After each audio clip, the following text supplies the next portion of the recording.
கிறிஸ்துவின் நாமத்தினாலே என் அன்பின் வாழ்த்துக்கள். இன்றைக்கு நாம் தியானிக்க போகிறதான சங்கீதம் 7ஆம் சங்கீதத்தை நாம் தியானிக்க போகிறோம். இங்க நம்ம பார்க்கிறோம், தாவீது கர்த்தரை நோக்கி பாடின சிகாயோன் என்னும் சங்கீதம். சிகாயோன் அப்படின்னா அழுது கொண்டு பாடின சங்கீதம் என்பது இதோட அர்த்தம். இந்த சங்கீதத்துக்கு தலைப்பு என்ன அப்படின்னா, உங்களுடைய விருப்பங்களை நிறைவேற்றுகிற தேவன். இங்க நம்ம பார்க்கிறோம், தாவீது ராஜா சொல்றாரு, என் தேவனாகிய கர்த்தாவே உம்மை நம்பி இருக்கிறேன், என்னை துன்பப்படுத்துகிறவர்கள் எல்லாருக்கும் என்னை விலக்கி ரட்சியும் என்று ஒரு ஜெபத்தை இங்கு ஏறெடுக்கிறார். தாவீதுனுடைய வாழ்க்கையில் அநேக சத்துருக்கள், தன்னுடைய சொந்த மாமனார் சவுல்னால, தன்னுடைய சொந்த குமாரன் அப்சலோமினால தாவீதுக்கு எத்தனையோ இடைஞ்சல்கள், இன்னல்கள் கடந்து வந்தது. தாவீதுனுடைய சத்துருக்கள் துரத்தும் போது அவர் அழுது கொண்டு ஒரு பாடின ஒரு சங்கீதமாக இதை நம்ம பார்க்கிறோம். இங்கு தாவீது என் தேவனாகிய கர்த்தாவே அப்படின்னு சொல்லி ஒரு உரிமை பாராட்டுகிறதே நம்ம இங்க பார்க்கிறோம்.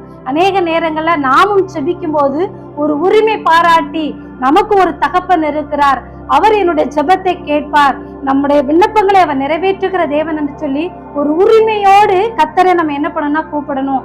என் தேவனாகிய கர்த்தாவே உம்மை நம்பி இருக்கிறேன் என்று சொல்லி பார்க்கிறோம்.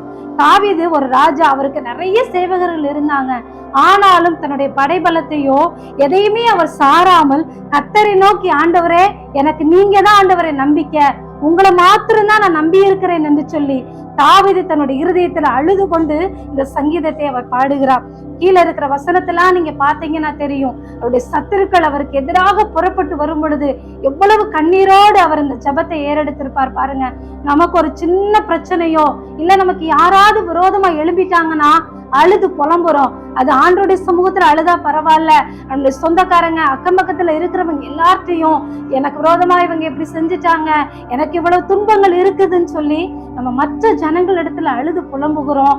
அதை நாம் விட்டு தாவீதை போல ஆண்டவருடைய சமூகத்துல போய், ஆண்டவரே என்னுடைய சத்துருக்கள் எனக்கு விரோதமா எழும்புறாங்க, எனக்கு இவ்வளவு துன்பங்கள் இருக்குது, எனக்கு தொல்லைகள் இருக்குது, ஆண்டவரே எனக்கு நீங்க விடுவீங்க என்று சொல்லி அவருடைய சமூகத்துல போய் உங்களுடைய விண்ணப்பங்களை நீங்க ஏறெடுக்கும் போது, உங்களுடைய விருப்பங்களை, அது எப்பேற்பட்ட விருப்பங்களா இருந்தாலும் சரி, அவருடைய சமூகத்துல போய், ஆண்டவரே என்னுடைய ஜெபத்தை கேளும், ஆண்டவரே என்னுடைய துன்பத்தை மாற்றும் என்று சொல்லி நீங்கள் ஜெபிக்கும் போது தாவீதுனுடைய ஜெபத்தை கேட்டு அவருடைய சத்துருக்களை எல்லாம் ஆண்டவர் என்ன பண்ணார், முறியடித்தார். உங்களுடைய வாழ்க்கையிலையும் அப்பேற்பட்ட அற்புதங்களை ஆண்டவர் செய்வார். கீழே உள்ள வசனத்தெல்லாம் நீங்க பாருங்க, சத்துரு சிங்கம் போல என் ஆத்துமாவை பிடித்து கொண்டு போய் விடுவிக்கிறவன் இல்லாமையால் அதை பீறாதபடிக்கு என்னை தப்புவியும் என்று சொல்லி இங்க ஜெபிக்கிறதை பார்க்கிறோம்.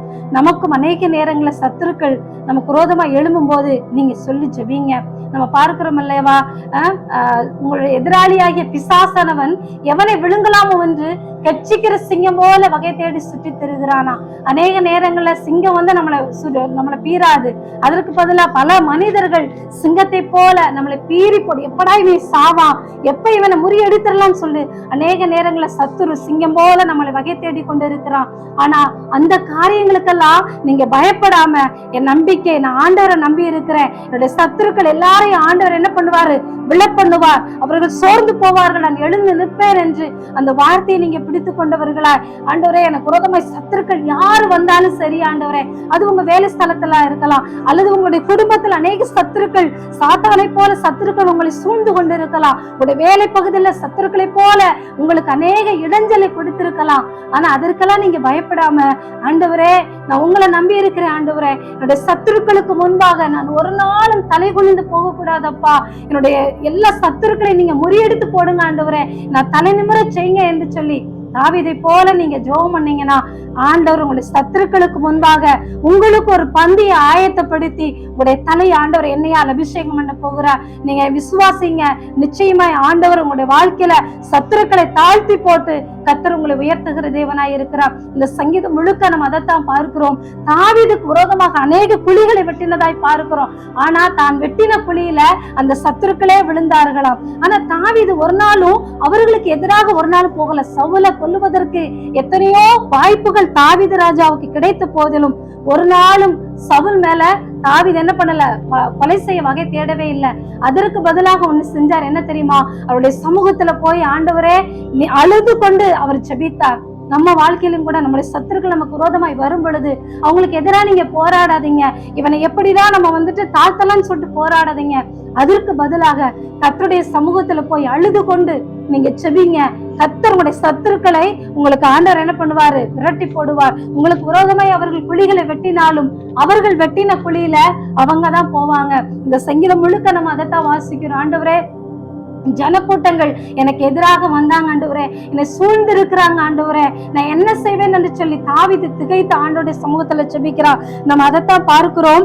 பகைஞன் என் ஆத்துமாவை தொடர்ந்து பிடித்து என்று பார்க்கிறோம். 4வது வசனத்துல பாருங்க, என்னோட சமாதானமா இருந்தவனுக்கு நான் தீமை செய்ததும் காரணமில்லாமல் எனக்கு சத்துருவானவனை நான் கொள்ளையிட்டதும் உண்டானால் என்று பார்க்கிறோம். உங்களுக்கு விரோதமா யார் எழுப்பினாலும் சரி, உங்களுக்கு விரோதமா அநேக ஜனக்கூட்டங்கள் சூழ்ந்து கொண்டாலும் சரி, நீங்க அவங்களுக்கு விரோதமா எந்த ஒரு காரியத்தையும் செய்யாதீங்க, தீமையை செய்யாதீங்க. ஏன் அப்படின்னா தீமைக்கு தீமை நம்ம என்ன பண்ணக்கூடாது? ஒரு நாளும் செய்யக்கூடாது.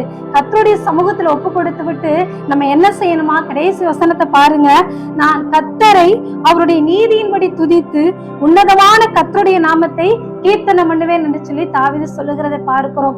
நமக்கு விரோதமா யாரு வந்தாலும் சரி, எப்பேற்பட்ட சூழ்நிலைகள் வந்தாலும் சரி, நாம செய்ய வேண்டிய ஒரு காரியம் என்ன அப்படின்னா, நம்ம ஆண்டவருடைய நாமத்தை என்ன பண்ணணும்னா துதிக்கணும். எவ்வளவு நமக்கு நெருக்கங்கள் வருகிறதோ அந்த அளவுக்கு நம்ம ஆண்டவரை கிட்டி நெருங்கி சேரும் பொழுது, நம்முடைய வாயினால ஆண்டவரை துதிக்கும் போது, அவருடைய நாமத்தை நாம் உயர்த்தும் போது எல்லா விதமான நன்மைகளையும் ஆண்டவர் நமக்கு நிச்சயமாய் கொடுப்பார். அதனால நீங்க சோர்ந்து போகாதீங்க.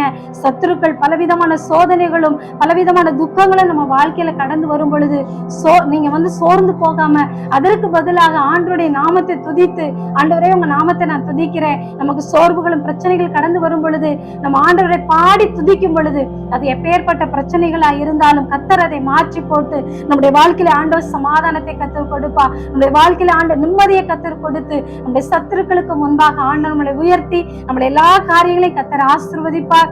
இந்த வசனங்களின் மூலமாக கர்த்தர் நம்ம ஒவ்வொருத்தரையும் கர்த்தர் ஆசீர்வதிப்பாராக. ஆமென்.